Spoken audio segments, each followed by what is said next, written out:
So. And then we're on to books. Then we're on to books. So. And I hear we have a great one today. Well, so. That I've totally read. Yes. In preparation for this. Yeah. So Jeffy has not read this book. He will never read a book. I will. Not of these kind of books. I can't read.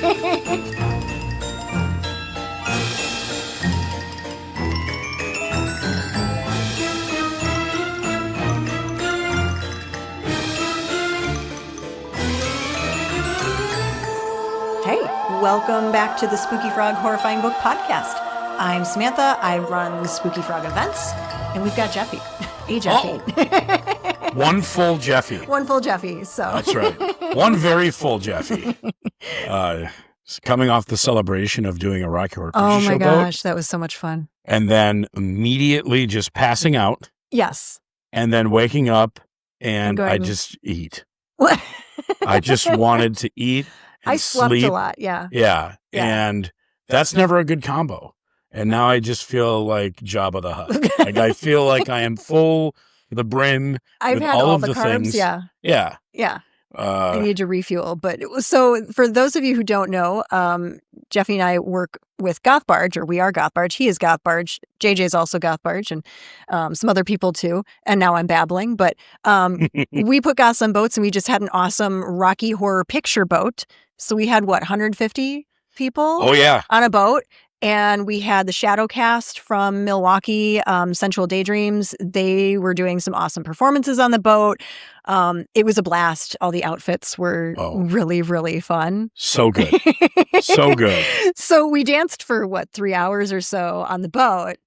And the after party. And the after party. And yeah. So. Yeah. And then we also, I double booked myself. Yeah. Because I'm very good. Yeah. Very good at booking. Scheduling.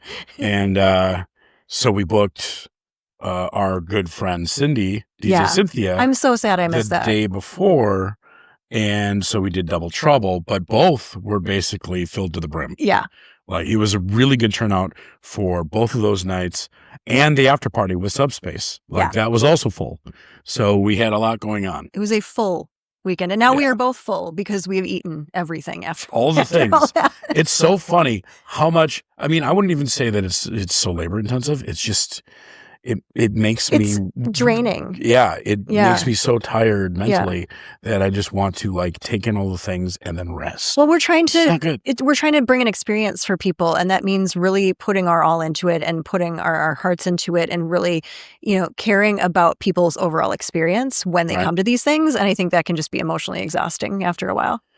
Yes. So we just need to recover, and then it's on to the next one. So that's right. And then we're on to books. And then we're on to books. So and I hear we have a great one today. So that I've totally read. Yes. In preparation for this. Yeah. So Jeffy has not read this book. He will never read a book. I will not. Not of these kind. But I can't read. So I figured let's talk about a book that has to do about music. Oh. So, yeah. That's right up my alley. Right. Yeah. I've heard of music. Maybe. Just on one or two occasions. A little bit. So, yeah. So I picked a book called Cadaverous. It's by a guy named Jay Bauer. Jay was one of my authors from the first Spooky Frog Book Fair. So that's actually where I picked this copy of Cadaverous up. I'm going to grab it because we got it here. It's nice and shiny, and I've got all sorts of little tabs on it. But yeah, Jay... signed for me and everything. Nice and pretty. I know, it's really cute. So, right off the bat, Cadaverous. Yes. Cadaverous. Yeah. Okay. So Cadaverous. That's not even where I was going. Cadaverous to me sounds like, and I'm probably completely off base and wrong. Let's find out. But cadaver. Duh. We do. Right? Yes. There's we the do. first. It's a horror book. We're going to have some cadavers. Yeah. And then People Cadaverous. There's an us. Like ravenous? We could almost interpret it that way. So I'm taking it as a ravenous cadaver. No zombies. No? No zombies. Well, I'm not saying even necessarily a zombie. Isn't that the definition of a zombie? But an evil can eat you within. Look at Evil Dead. Okay. All right. So let's explore that then, because that's kind of... I will tell you. To stand up for myself a little bit. Okay. I read a lot. I do. Right. I do not read horror books. Yeah, you don't read a lot of fiction. I don't read a lot of fiction. Yeah, in general. But I watch a lot of fiction. Right. I love a good horror. I do. Well, we've got some good themes that I think you'll like then. Just coming from, so we went from a very nostalgia-based book for the last one with Pen Pal, and now we're going with some nostalgia here too. So do you remember kind of when we were in high school and we thought we were like really cool and would listen to music in like a basement and and just think that we were, going to be famous in some way, and drive around in the van and listen to tunes, right? And, and I was in bands and thought I was going to be real cool. Shout out to Dylan Hill. You always gonna be my boy. Thank you for the Taco Bell. Hi. I appreciate you. So this brings that up for me too, because our set and setting and our main players are high school kids, and they're in a band, and they're in a metal band actually. So I know metal's not your thing. Not necessarily, no. But I'm a sweet little goth boy. Right, you are. But you had some metal moments back in the day. Boys don't cry, or do they? Yes. I don't, but I know. It's inappropriate, actually. I am sobbing one for both of us. And I'm just incapable of crying, apparently. So. But no, Cadaverous it was really fun for me to get into this one because it hit all those like fun nostalgia points of just like loving music to death when you're in high school and really thinking that you're like way more important than you probably really are. Oh, for sure. And all these musical experiences that mean a ton to you and really shape your worldview, shape your future, and that all is part of this.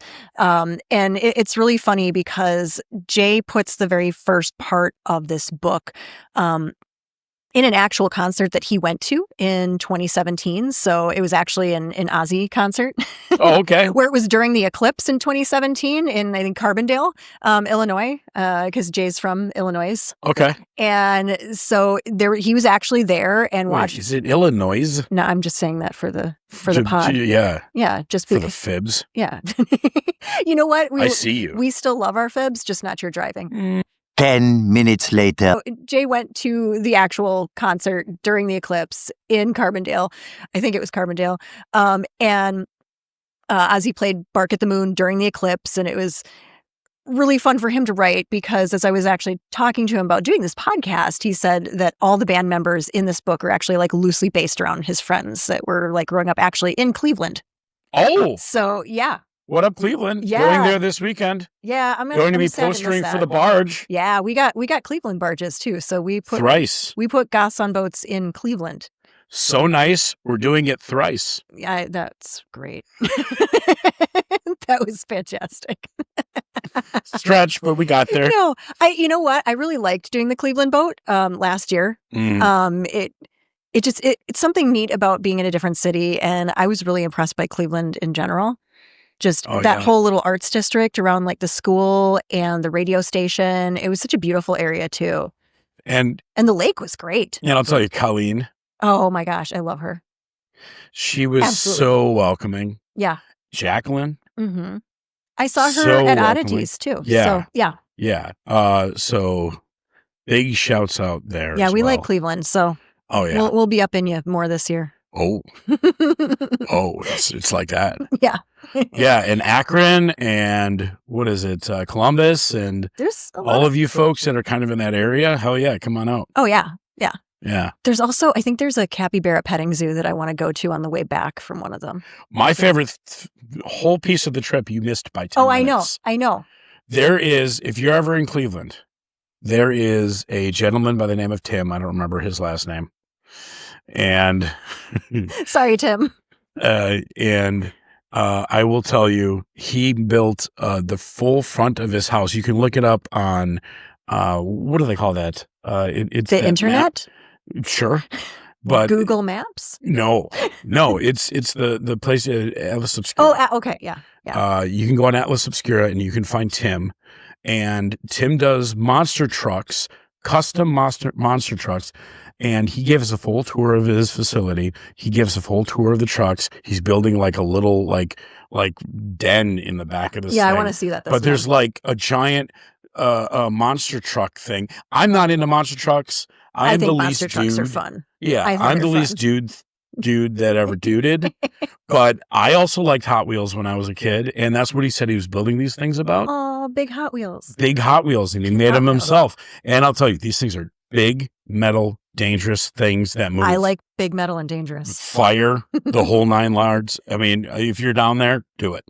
Awesome. Anyway. I'm excited about that. Did you find the leg on Atlas Obscura just out of curiosity? Did I find the leg? The leg that you thought was a sundial, but turned out not to be a sundial? In a nudist colony? Yeah, in the middle. Landed us in a nudist colony? In the middle of nowhere, Indiana? Yeah. Yeah, that's what yes, absolutely. So be careful with Atlas Obscura. Maybe fact check before your trip, or you might accidentally end up at a random nudist colony in the off season in the middle of nowhere. Look, just get the lay of the land. Okay, yeah. But then when they decided they wanted to take us on the golf cart into the middle of the woods to see their boat. Yeah. And we're like, yeah, let's totally go on this trip into the woods to go see their boat, quote unquote. Dong Central. Yeah. Okay. Yeah, there was that too, unfortunately. Dong Central. Yeah, but I was more concerned with us just getting murdered. Oh. Like, that is how a horror movie starts. I'm 300 pounds of fun. We're not getting murdered. Right. But, one of us is, needs glasses and, the other one's mean. I'm feisty, but I'll probably spaz out. You're a biter. I am. Fine. You know what? My dad was in town this last weekend, and he confirmed I was the biter in kindergarten. Absolutely, you were. Absolutely. I was the kid. I was biting kids. I'm sorry. I have known Sam for. We should clear that up, actually. Yeah. Yeah. So a lot of people know us as siblings because that's how we've referred to each other for many years now. Because it's just the simplest way to explain our relationship. So, like, you're my platonic life mate. Yeah. But but it's so different. And I think, I grew up an only child. You basically did as well. And, various random stepchildren. Right. Yeah. But mostly alone. Right. And so we've been our chosen family since we were kids. Absolutely. And sister from another mister. Yeah. Yeah. For sure. So that's the story for everyone that was curious. So the newcomers won't care, but like people that know us will actually be like, wait, what? You can look it up if you want to see a very funny and awkward interview on when Jeffy Fox is asleep. News. Yeah, Fox News. I'm half asleep first off, so I'm looking very, very high. But I am actually just sleep deprived because this one likes to wake me up at 6 o'clock. It's not my fault. The call for the interview was that early. I didn't have a choice in the matter. So I was like, you want to put the barge on TV? Yes or no? Yeah. And so at the very end of this interview on Fox 6. Yeah, Fox 6, Wake Up. Yeah. Wake Up? Yeah, Wake Up. I think they were very surprised at what they got versus what they expected. Yeah. I'm not sure Well, I don't know what he they was expected. keeping a straight face for the most of it. But he basically he was like, so your parents must be very proud of you because we were introduced as siblings. Yeah. Because that's just what we have how been people for know many us. years. Yeah. I'll tell you, who really gets most frustrated with that? Oh. Shout out to my boss, Jeff, who just absolutely hates it when I say, yeah, I need to go help my sister. And he goes, it's not your sister. It's not your sister. It's not your sister. So, hey, Jeff. Joke's on him. I'm going to show up once in a while with food for my brother. On that Fox News thing, the very end of that interview, it just he started, your parents must be very proud. And I'm like, it broke you. It broke you. Completely broke you. Yeah, it's what it is. And I'm so asleep. And usually I'm pretty good at navigating out of, a pickle like that. Yeah. But that pickle landed right on an asleep guy. Yeah. Like I was fully asleep in that moment. That pickle kind of hit the floor. Yeah. But you got to talk about Goth Barge on TV, which was good. So that's always. I like that we have taken 15 minutes to just explain to explain who we are. And pickles. Okay. And all the different things. And but this is why part of why, and I'll tie it back to the book, because it's a friend group and just that high school friend group. And to me, that's like a very nostalgic piece of you and I growing up. Sure. Is how important music was to us during the entire time and just hanging out in friends' basements, hanging out in that little room you have. Right. And just that feeling that this means so much and it really shapes your world. Now, of course, in the book, things go horribly wrong because it's a horror book and things go horribly wrong. So, but what's really, really unique to this particular book is the style that it's written in, which is different than, I think, most genres that you'll find in horror, because it's not a style that I think people think can be accomplished in a book versus a visual format, and that is found footage. So it's kind of found footage. Okay, but this is not a series of VHS tapes that you're finding in a stack. Right. This is a book. So they're just doing it as like November 13th. This is what you saw. So it's actually in a series of blog posts. So that's how it's written. So this is a haunted live journal? I mean, I guess, yes, it's a haunted, it's not haunted, but yes, it's a haunted live journal. We are hoping, for viewers at home, we are hoping that you were my born... naivete, and I just butchered the hell out of that word, but my I can't say it. Naivete. Thank you. That might lend kind of the everyman level. For those that are old enough to know what live journal is. Yeah. Well, not just, right. But not just that, but like I get to ask the questions that are like, right. Meh. Right. Like, how does found footage work in a book? And that's the really cool thing about not only this book, but just indie horror itself, is there is space in indie horror to take risks, like doing a found footage style for a book about a heavy metal band. Sure. Of high schoolers. And this is their heavy metal band. Yeah. So we've got our main character who is Gaige, and Gaige really fancies himself like a cool guitar player, and Gaige actually kind of sucks. So my Gaige was Mike. Mike also kind of sucked. But sorry, Mike. I as a guitar player also kind of sucked. So, there's that. Oh, you're saying sucked at the art. Again, sorry. Oh man. This is your turn. Oh. But where's we need the control panel where we can make all the noises. So the wake up in the morning thing? Yeah, no. I'm doing that. Yeah, no. I'm going to do that. I'm going to do that to wake you up. No. Yeah, I'm going to do that in your sleep. It's 8:00 at night when we're filming this because we have full-time jobs. We are full-time bargers. And I took an hour before we started recording tonight to work on my narration, though, too. So there's also that. So I ate 7 tamales. Yeah. I did that. I had most of that muffin and then regretted it instantly. I did not regret anything. Steph, I appreciate the muffin. The muffins were tasty. The muffin was very moist. I just needed to not eat it. Yeah, let's not look uncomfortably into the camera like that. Let's dial it back. Staring. Yeah, that's real creepy. Yeah. There's a horror book about this somewhere. That's right. I'm going to write one. Okay. Well, good for you. But no, the cool thing about indie is that you can experiment with different styles like this. So, it is based off of different blog posts, and each entry just builds towards a bigger picture of kind of what's going on, and it really mounts that sense of dread. Sure. So it adds a compounding element.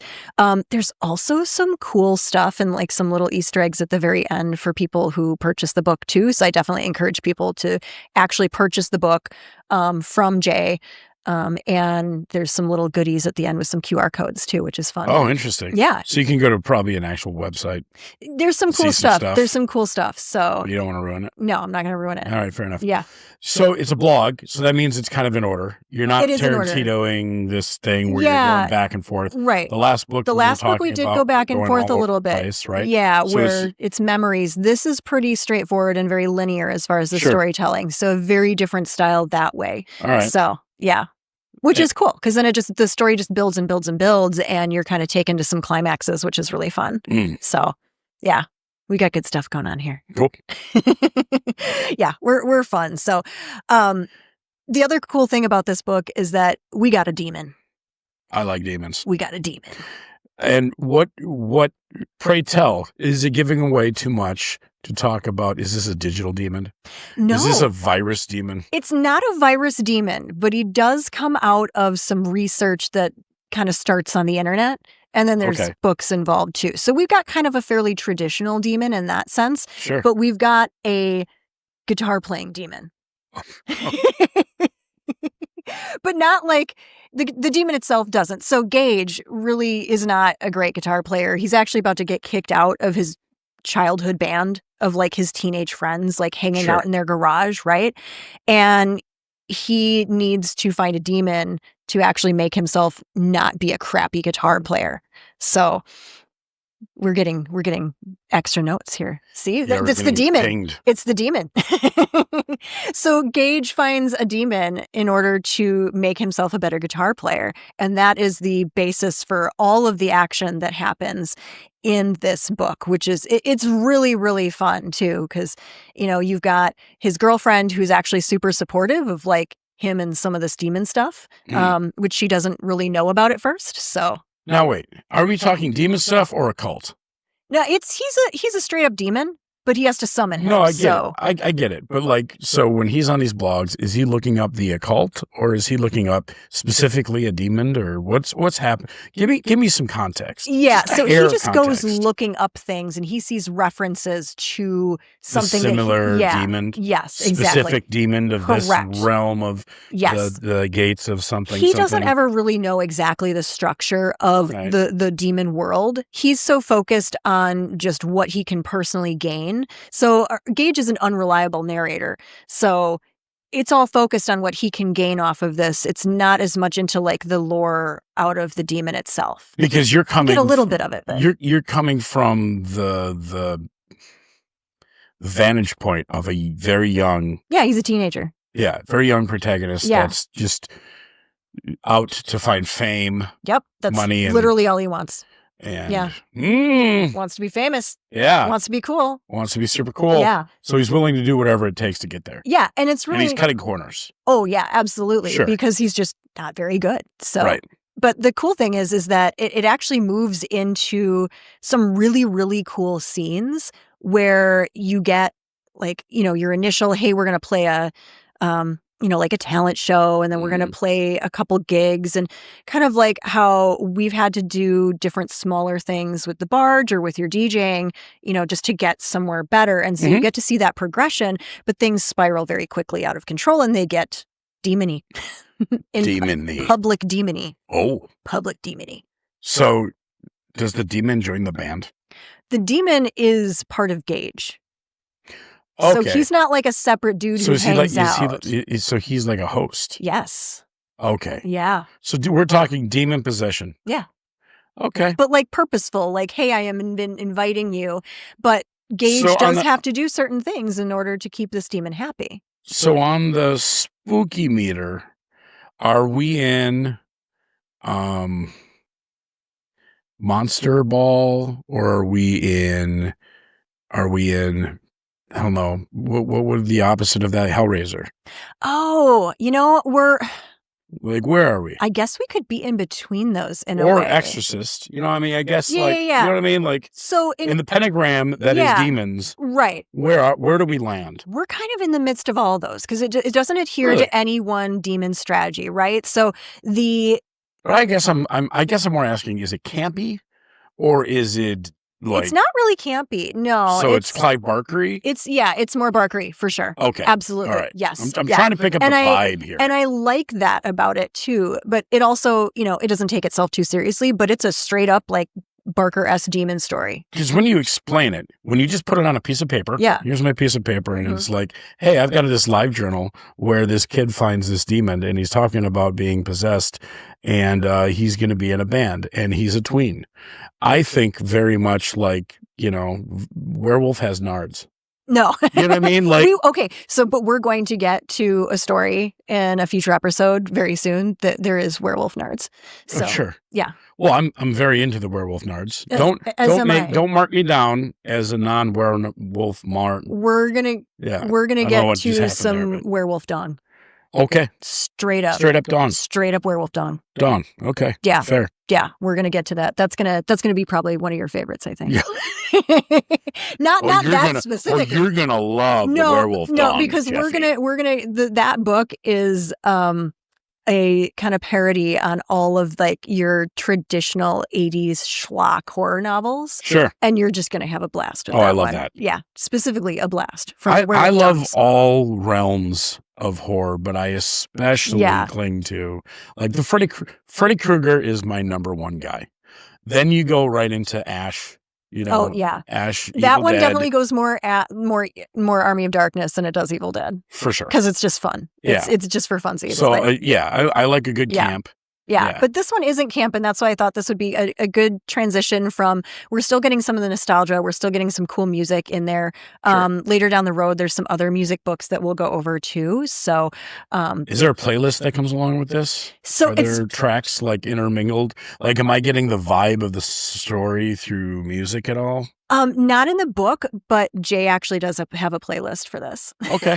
Yeah. So that is actually super, super fun. The mixtape is my favorite bit of anything ever. Yeah. And the cool thing about this too is, we're going to talk about some of these other books that have music as like the main element, but I was unaware really of how much there is in music-based horror.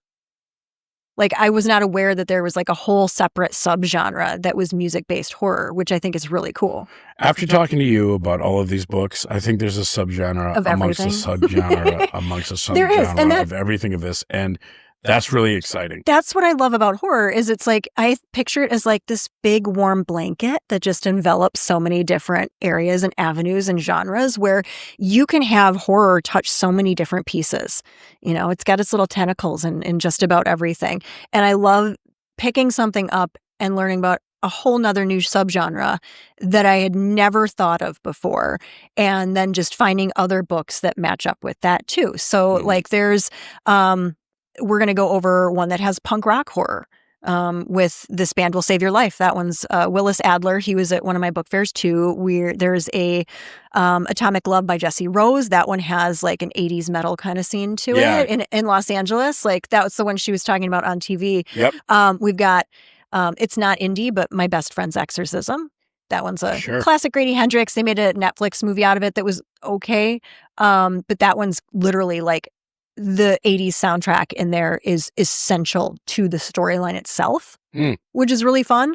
And then there's even going into the 90s, another cool indie author, Andrew Van Wey. It's a book called Head Like a Hole, which of course I picked up because it was called Head Like a Hole and I'm a Nine Inch Nails girl. And plus it had some cool tentacles on the cover. And so that's hitting all your... Yeah, it's hitting all my spots. Yeah. It's getting all my music spots right there. Yeah. So, but I thought it was really neat to have this as sort of like an introduction to music horror and the idea that you can use music in so many different ways in horror, right? So in film, it's what really makes you unsettled most of the time, almost more than any of the visuals. You can have blood and guts, but if you have like, somebody's happy kazoo solo over it, it's not going to have the same impact. Hitchcock was the one that really... Yeah. He was the one that really put that together. Yeah. And then you can have... It became a serious thing after Psycho. Yeah. I mean... Well, look at the soundtrack to The Shining. I mean... For sure. Just that type of orchestration was so intentional. The sounds that grate on you, the sounds that just kind of give you like a little cringe a little bit because they are not where they should be or they're grating in some way, really had such an impact. And then you go with songs that are worked into your movies too, where think about a movie that has just like an amazing song that you love and how it makes you feel so much more depth into that scene. And that's something that horror novels are now playing with too, which is really exciting because how do you really represent song and sound in a written medium. Right. And you have to just get that much more creative with it and use it in some different ways. And that's, again, what horror allows us to do is we can play with all these things. We don't have to be completely serious. We can experiment a little bit. And that's super fun to me. Yeah. That's where I wax philosophical about horror all the time. So. Oh, yeah. I love weeds it. With it. I absolutely love it. I get into the weeds with it quite a bit, but yeah. No, I mean, there's so much in horror. The thing that I love about horror, if we're gonna wax philosophical, yeah, because it touches on goth too. Yeah, but if we're gonna look at horror as an entity, just you have comedy, you have horror, you have all of these things, and they're all just reflections on humanity. Yes, and horror is just a mirror into the different paranoias of humanity. I mean, Frankenstein was people being afraid of science and what science was doing, and we still have that God losing his foothold on man. And look at some of the horror, and I can speak to the films, not so much the books, but right. I mean, you look at Megan, you look at Companion. Oh yeah, you Companion was great. Yeah, you look at all of these different films that are coming out about AI because people are losing their minds. Yeah. Whenever new scientific things come out, that is the first thing that they do. It's going to be horror, horror, horror, horror about it because people are unsettled. Yeah. Well, and unsettling things in anybody's lives or in the economy or in politics cause things too. So our friend T Krulos, who is an amazing author, writer. Shout out to T. Shout out to T.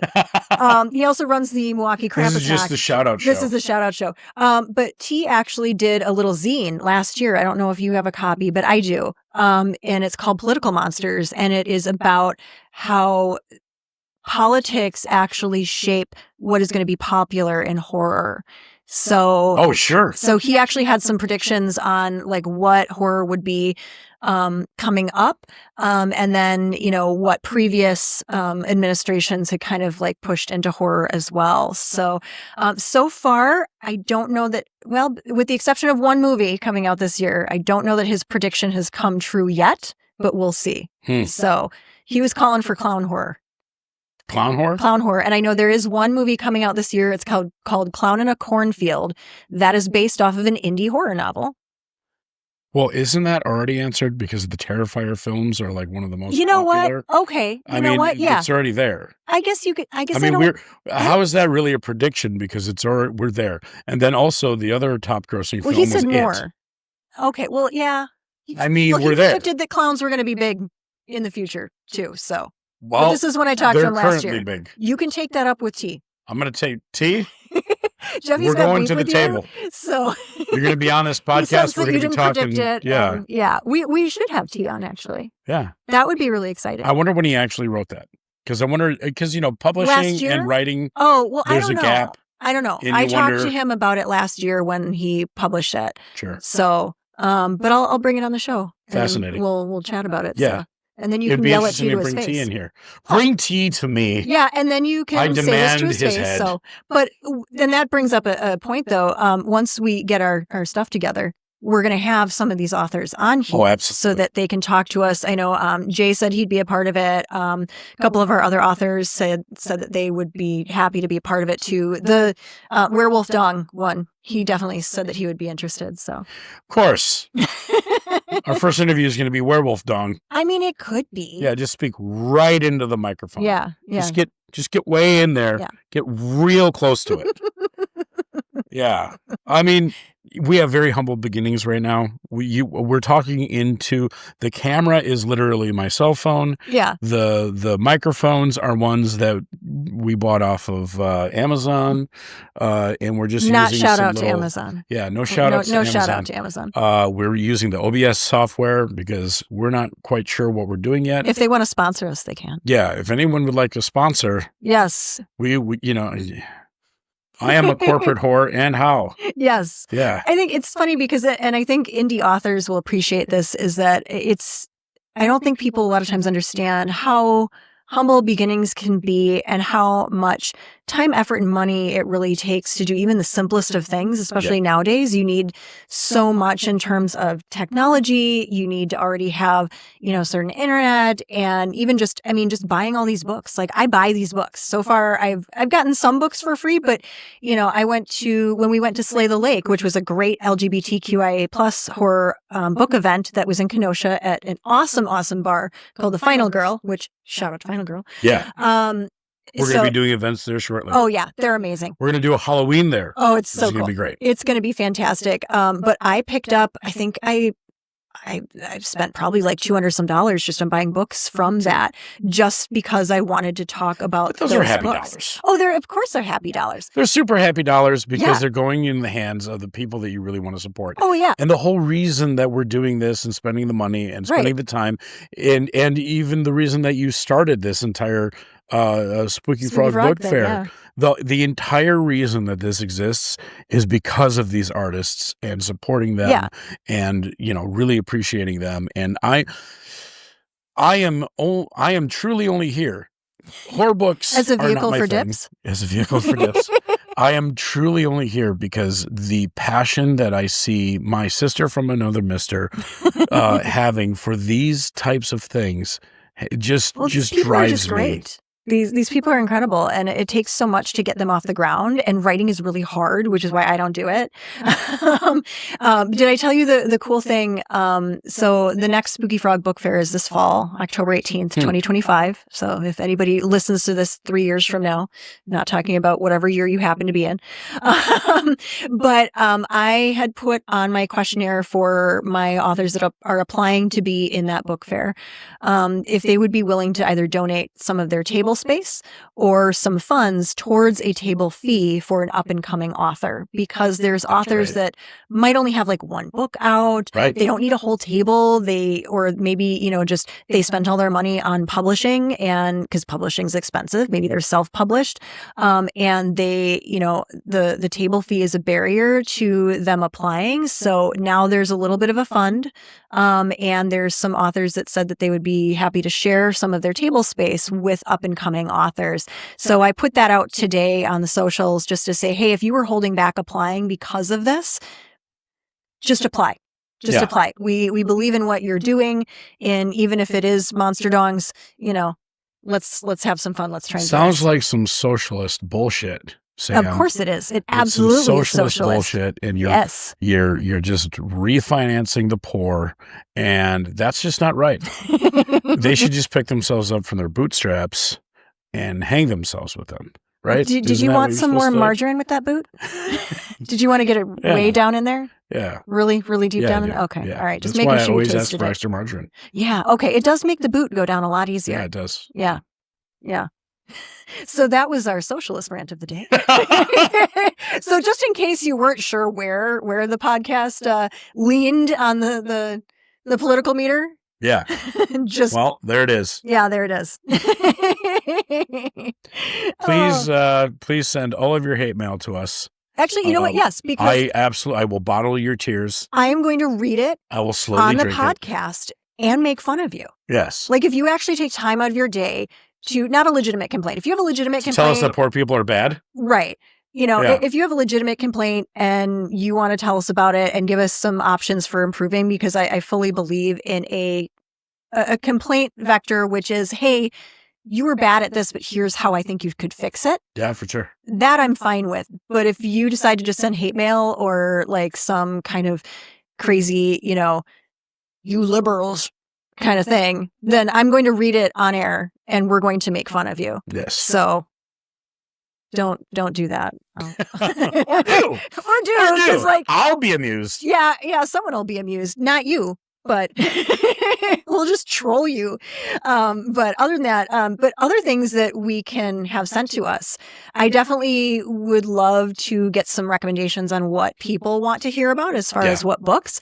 I don't know every indie horror book out there or every indie author out there. I really don't. I'm small potatoes in this. So we're Great Lakes region at best. Yeah. So I would love to have somebody say, hey, this is my favorite author. Would you look at this book? Or if you're an indie author, contact, the podcast and just say, hey, I would love you to review my book. So if you want to send us a copy, we'll talk to you about that. If you can't send us a copy and you need us to buy one and we want to review it, we'll just do that. So yeah. I mean, I would love to get to the point where, we just have consistent recommendations coming in. But for a while, I have a lot for us to cover. Oh. So we've got some really fun ones. We've got some, I brought a ton of them here and I want to try and keep in the microphone, but there's some that are local. There's some that are not. There's some that are regional. So we've got quite a few. I know we're going to go with some John Everson at some point. We are definitely going with some Jesse Rose, some DM Grismacher, who is an awesome just supporter of mine. Really love him and his wife. They're fantastic. So we're going to go some fun places. We're going to have some variety. When we get into holidays, I actually have some holiday horror planned too. So, and if you don't currently read horror, you should. Or just I let me would tell say you about it. Stop. Turn off this. Turn off this podcast. No, don't do that. Yeah, turn off this podcast. Run away. because I can already see it creeping inside of me that I'm like, this actually seems like a really good book. And I really want to give it a read. And that's a problem for me because I don't have, you don't have the time. Yeah, I don't really have a lot of extra time as it is. Think of this as your Cliff Notes so that if you wanted to cheat and pretend like you read all these cool indie horror books, now you can kind of keep up with the conversation. But now I have a new hobby. Yeah. But we are Party City. I mean, just roll somebody down a hill. It makes a lot of sense that Goth Barge blossomed here because I've just learned to love our city even more because of Goth Barge. I think we have so many cool things going for us and so many cool people and the ability to do crazy things like Goth Barge, where breaking into other cities with this has been a bit difficult, not just because the infrastructure isn't there, but even the concept seems so foreign to everybody. Whereas here, everyone was willing to just be like, all right, this is weird. Let's do it. I will say with some of the first comments that I got out of Cleveland were, is this a scam? Right. And that's literally like, I got that from multiple members and I understand how they could think that this is a scam. If you were going to do a scam, though, would you say I'm going to put goths on boats? Like, this isn't the Nigerian prince here. Right. Like, we want to put goths on boats. But it's such a foreign idea that it like boggles the mind for some folks. Right. Where they're like, this seems so far-fetched and out there. First off, none of them knew that there was waterways or boats that you could be on. Well, that's the thing I meant about infrastructure. It's just the boats aren't even there. And I'm like, okay, are we just special in Milwaukee that we've got such a great harbor and there's boats available to do this kind of thing? Yes. And even when I was trying to find a boat in New Orleans for us, it was very like, there's only specific tourist boats that do specific tourist things because it's a tourist town. Yep. And there wasn't like a good model. And luckily we found a company to work with us, which is going to be just utterly fantastic. The Creole Queen. Yeah. Oh, it's this beautiful paddle boat. October 25th? Yeah, that's the 25th. So the weekend after Spooky Frog. Right after Spooky Frog. And that's the weekend. Spooky Frog's the weekend after Cleveland boat number 3. No, I believe that's Cleveland boat number 3. And then the week before Cleveland boat 3 is Spooky, Absolution Fest. Then, yeah. I have to look at a calendar. Yeah, we have no idea what we're doing. I don't know what I'm doing. we signed up for if it ever looks like I know what I'm doing, it's a lot of smoke and mirrors. Oh, yeah. We never know. Basically, it's just saying yes to really ridiculous ideas and then just somehow having to follow through with them. And that's been like... Yeah. Our entire lives for the last few years. My interest is generally peaked the crazier the idea is. Like, if we're just doing yada, yada, yada, DJ, whatever, I'm not really into it. Yeah, so when I came to you and I was like, I'm going to do a horror book fair. And you're like, what? Yeah. I'm in. Yeah, 100%. What do you like? What do you need from me? I'm like, picture Scholastic Book Fair, but like with booze and food and you being a DJ and like... Yeah, set in a spooky vibe. Have vendors and make it just like a fun party atmosphere versus like if you want to think about like a stuffy kind of snooty book fair. Like, no, we're having fun. We're going to have a good time. We're going to kind of party. It's a party. Yeah. So. And it's that, and that's exactly what I'm talking about, where that party vibe comes for sure. Yeah. Like we want to have some fun with it. Yep. Like we're weirdos. Let's be weirdos together. Well, cool. So I think we probably covered as much as we can tonight. Check out Jay Bauer's book. It's called Cadaverous. It is really, really fun. Lots of cool. You get a demon. I love a demon story. Yeah. Unfortunately, I'm going to be checking out this book against my will. I was supposed to just be the patsy. And now I'm going to have to buy books. This is going to happen pretty frequently. I'm picking up on that, Sam. Yeah. So the next couple that I have for you, so we're going to go, I did promise you the 80s schlock one, so we're going to do that. I'm very geared for that. But I also want to give you a little novella as well. I like that. Because we haven't done a novella, and I think that's a genre that people forget about because they're like, how can you put a full story into this tiny little package? And they're actually really, really fun. And the guy who wrote the novella we're going to cover has a cool story behind the cover art for it that is actually kind of came about because of Spooky Frog. So I love it. Yeah, so we're gonna get into that, and then we'll go full on monster dongs. Monster dongs. All right. Well, on that note, if you have any questions or anything that you want to correct us on, if you want me to read your hate mail, yeah, if you want, especially if you have hate mail for Sam. Yeah, like if you're some kind of masochist and you need me to, verbally beat you on air. If you send me hate mail, I may come to your house. Yeah, that's I got crank called at a Blockbuster once, and I showed up at their house. I remember that. I showed up at their house. You know what? That's a story for another time. Yeah, we'll do that on the VHS. Thanks so much. And, we'll see you next time.